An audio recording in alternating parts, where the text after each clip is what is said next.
행사 시작 전에 한 말씀 부탁드리겠습니다. 네, 여러분 반갑습니다.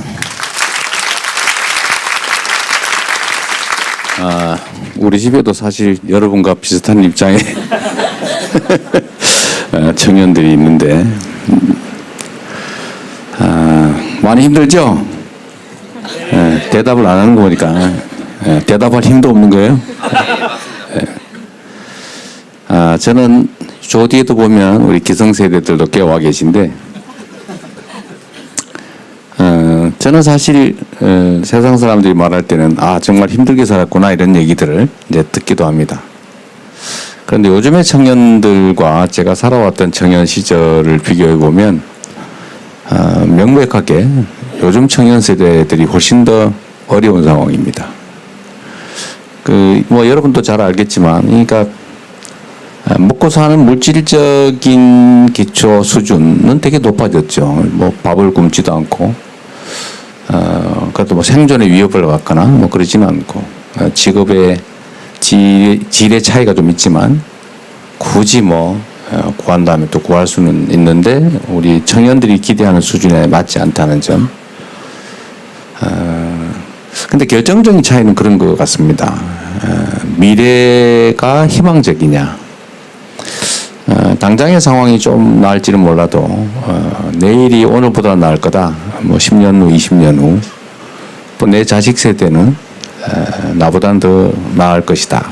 라고 믿어지느냐의 차이 같아요.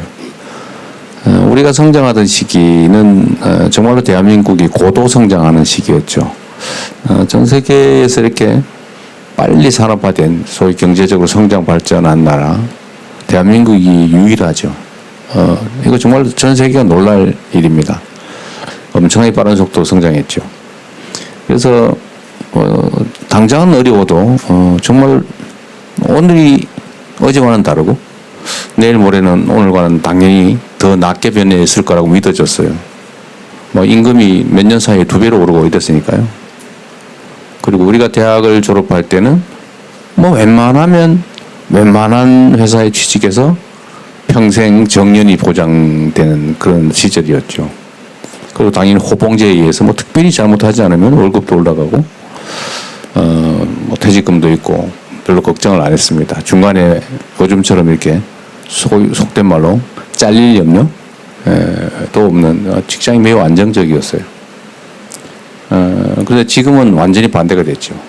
직장을 구하기도 어렵고 구해도 안정성도 없고 또 미래가 그렇게 희망적이지도 않죠. 그러다 보니까 결혼도 연애도 다 포기하는 그런 안타까운 상황이 됐습니다. 이렇게 된 데는 여러분은 아무런 잘못이 없죠. 우리 기성세대들의 잘못입니다. 이런 점들을 예측하고 충분히 필요한 대책을 만들었어야 하죠. 제가 제일 책임이 크죠. 그래서 이제는 또 새롭게 길을 열어가야 합니다. 그래서 새 정부는 이제 고난이 좀 생겼기 때문에 새 정부가 해야 될 길은 기회를 많이 만드는 거예요. 모든 문제의 출발점은 거기 있다고 봅니다. 제가 최근에 어제 저녁에 이제 청년 관련 정책 논의를 하느라고 수석 보좌관 회의를 했는데 거기 통계 자료 이런 게 있더라고요. 20대 여성의 70.3%는 여성이 차별받고 있다 이렇게 생각하고 20대 남성의 70.4%는 남성이 차별받고 있다 이렇게 생각하고 있어요. 그게 아마 일면은 또 타당할 겁니다. 그래서 제가 그 얘기를 우리 여기 계신 분도 계신데 한번 의견을 물어봤어요. 왜 이러냐 이랬더니 한 분이 그런 얘기를 했어요. 예를 든다면 취업을 하기까지는 여성이 좀 유리한 것 같다. 남성이 차별받는 것 같다. 예를 들면 군대도 가야 되는데 가산점도 안 주고 등등. 그런데 취직을 하고 난 다음 그 단계부터는 남자가 더 우대되는 여성이 차별받는 것 같다. 예를 들면 간부도 별로 없고 상사도 별로 없고 다 남성 중심으로 조직이 돼 있고 시설도 남성 중심이고 어쨌든 유리천정 같은 게 실제로 있는 것 같아서 취직한 다음부터는 여성이 차별받고 취직하기 전에는 남성이 차별받는 것 같다. 일면도 타당하죠. 그런데 이거는 사실은 어느 세상이나 있었던 일이기도 해요. 다 상대적이잖아요.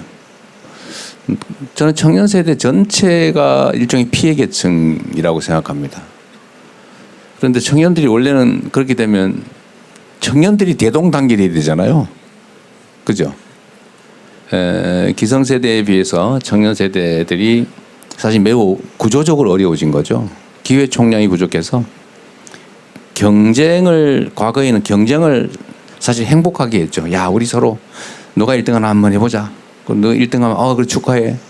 이렇게 했는데 요즘은 경쟁이 전쟁이 돼가지고 반드시 친구는 죽여야 된다. 와 비슷한 상황이 됐죠. 원하면 내가 죽으니까 이렇게 됐죠. 이유는 단순하죠. 기회 총량이 부족해서 그렇습니다. 경쟁이 너무 극렬화된 거예요. 여러분 잘못은 아니죠.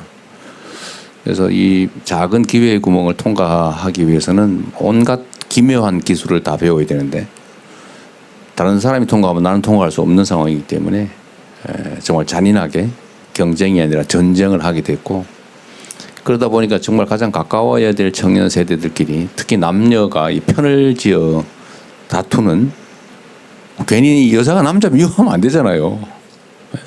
여자가 여자를 미워하는 거 이해하는데 그럴 수 있잖아요. 그죠? 여자가 남자가 여자를 미워한다? 이게 상상하기 어려운 그러나 참으로 안타까운 일이 현재 벌어지고 있죠. 지역적 갈등도 심하고 세대 간 갈등도 심하고 남녀 간 갈등도 심하고 여하튼 갈등이 심해요.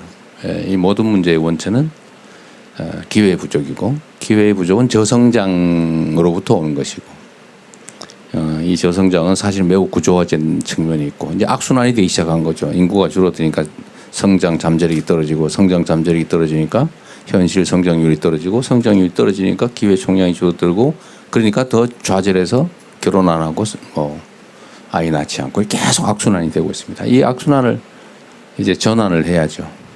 기회를 만드는. 그래서 새 정부가 또 저를 포함해서 전부 다 성장 노래를 부르는 이유가 사실 여기에 있습니다. 그러니까 여러분께도 함께 더 많은 기회가 있는 그런 새로운 세상을 향해 같이 가도록 하자. 그리고 저는 이게 가능하다고 믿어요. 대한민국 국민들 위대한 국민들이죠.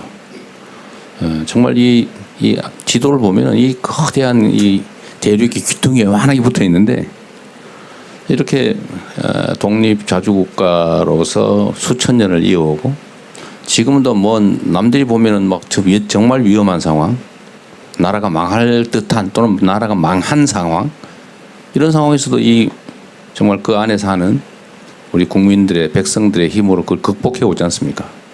극복할 뿐만 아니라 세계에 지금은 자랑할 만한 나라가 돼 가고 있죠. K-팝 이런 거, 예를 들면 K-푸드, K-컬처. 우리가 이제 첨단 기술, 인공지능 이런 분야에서도 주력하지만 사실 문화 부문에서 우리는 또 다른 기회가 있다고 보는데 어쨌든 전 세계가 지금 각광을 하지 않습니까?